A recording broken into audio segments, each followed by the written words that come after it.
we were going to be, thought they're going to discharge her prematurely, in my opinion, also the opinion of some of the nurses. So we're appealing that decision. So you got one more night in the hospital. I wonder whose bright idea was, just stay at the foot. Well, I was going to stay at the foot. Okay. But yeah, that's why I'm driving. But this little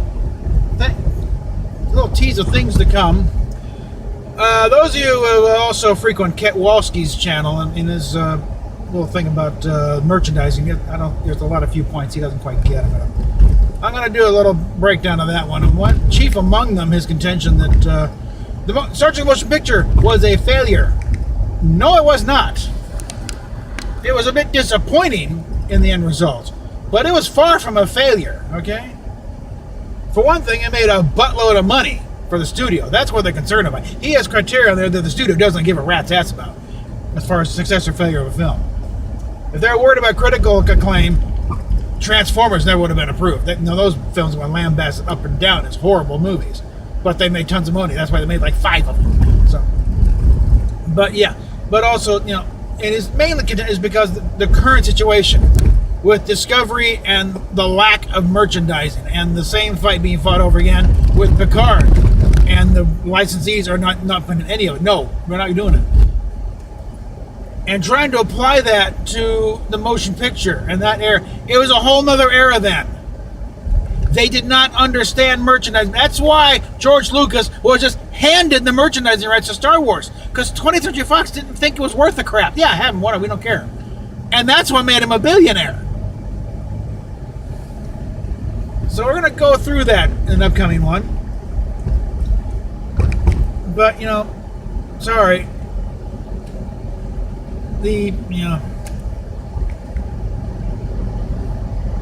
one of the biggest moneymakers of the year, garnering 3 Academy Award nominations, one for art direction, one for special effects, and then one for musical score. By all accounts, Star Trek Motion Picture was a very successful movie. Could have done better? Yeah, probably. If they had bothered to let Bob Wise have his final cut, it would have done a lot better. I think if they had left in Leonard Nimoy's ad-lib at the end, a lot of the complaints would have gone up the airlock too. About as far as families about characterization. Because for those of you who don't know, the last scene on the bridge, and everyone's saying, we're gonna be back on Vulcan in 50 days, Mr. Spock, and the line scripted, no, my task on Vulcan is complete. Nimoy didn't think that was right. They didn't really say that he's back and he's ready to go. So he had a little ad-lib in his mind, and and he knows Spock, how Spock would tell his response to there. If Dr. McCoy is to remain aboard, then my presence here is essential. And it got a big laugh from the crowd. And that line works. That is Spock. That is showing, Spock's back. We're ready to go here. And that would have been a great thing for the crowd. Yes, now we're ready to rock and roll. Now, bring on the sequel. Well, it got nixed by the Roddenberry and Wise. It's too joke. We don't want to joke around this thing. And so they did shoot a few more times with the line and with the ad lib, and eventually they settled on the scripted line. I wish they would have stuck back in the ad lib when they were doing the director's edition. We're gonna do something different here. We're taking this road here because this is less bumpy, I think. So we're only going to repeat the bumps from yesterday. But stuff like that, it's like that kind of goes also to the same beef I got with Campia regarding how the state of the Star Trek franchise and whether or not it's really the fans are dying off. No, the fans are not dying off. The fans are being pissed off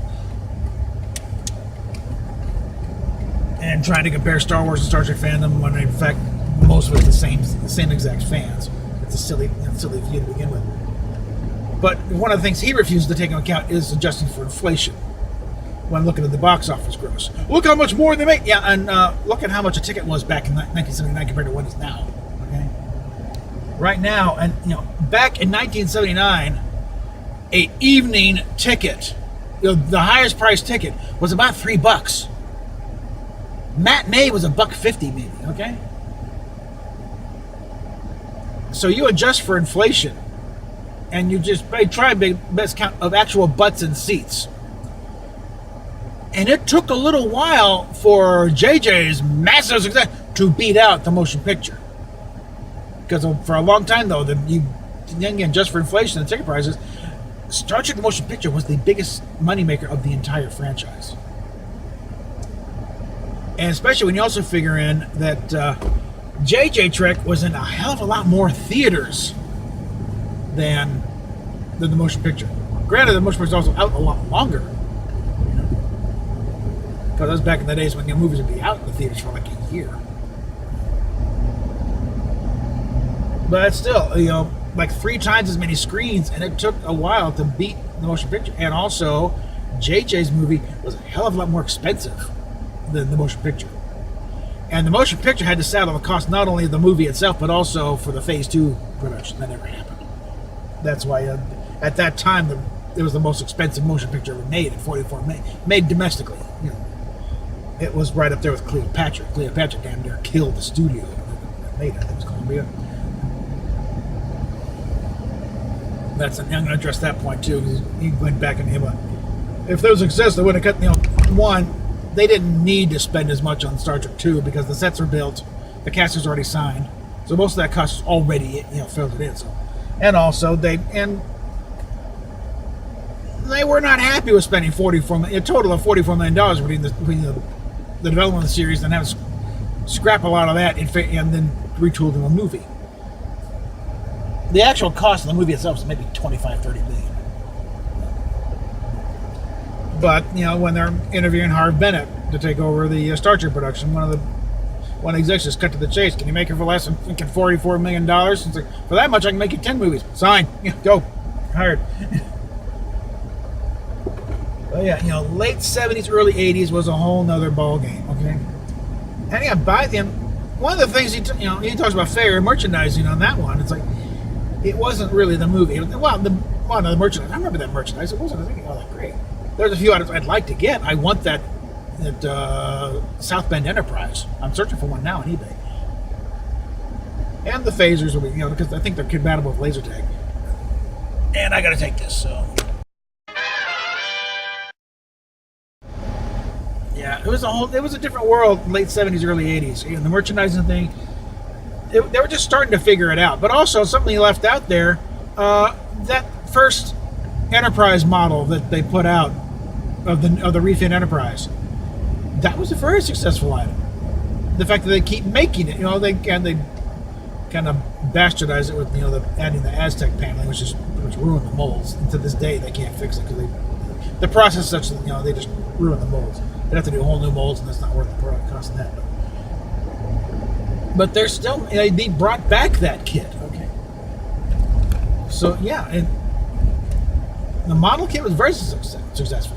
The Klingon ship kit, was in production for quite a while. So a lot of it is, figuring out what the public wanted. Okay. And the toy market was changing too, because the Mego figures from the 70s, they. Actually, a guy, he was offered the chance to do Star Wars figures. He passed on it. He didn't figure it was going to be a big deal. He's kicking himself to that day. And the thing is, they changed. They went for those the kind of itty bitty G.I. Joe style figures in there. Those were worthless. So that's why that one kind of fell apart there. If they'd stuck with the 8-inch figures, I think they probably would have made a go of it. But yeah, it's you got to look at the context of the times. And what's going on in the whole thing, Because Cappy's got a point. You can't compare, the market such. Gone with the Wind, they didn't have video games and other things. Well, yeah, but you can't discount everything just because they don't have everything. You got to take into account something. And the big thing is ticket prices. And adding your own criteria for what makes a successful film. That doesn't cut it either.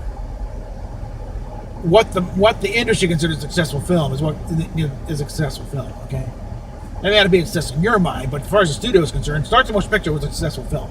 That's why they went ahead with another one, because it made a boatload of money.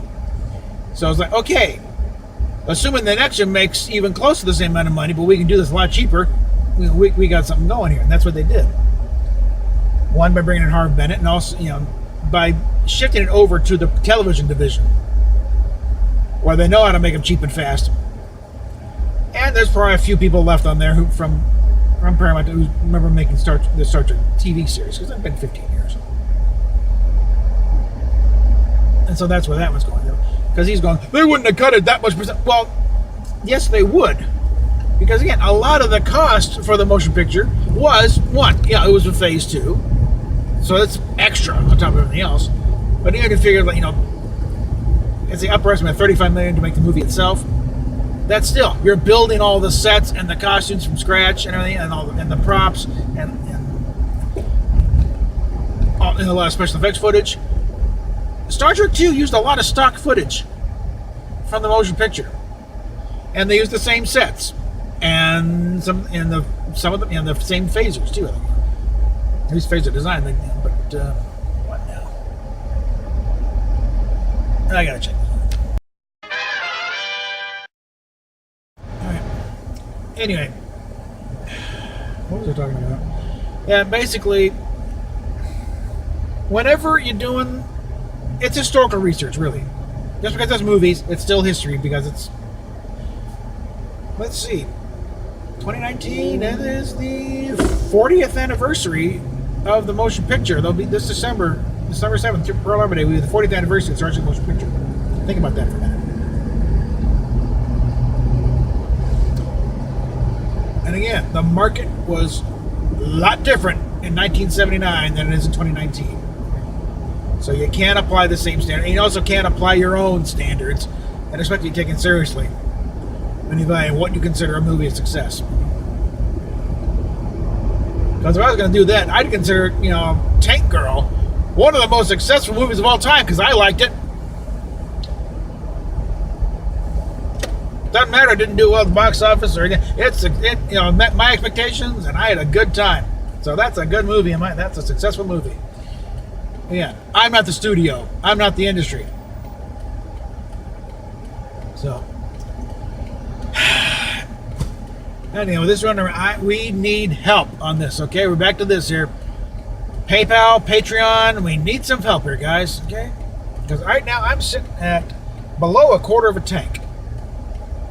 And they're talking about sending her out the door again. That was one of the phone calls I didn't take here.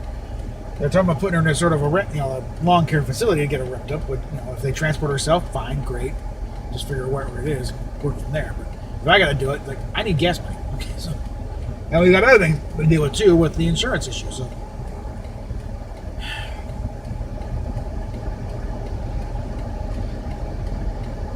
links are down below. Catch you later.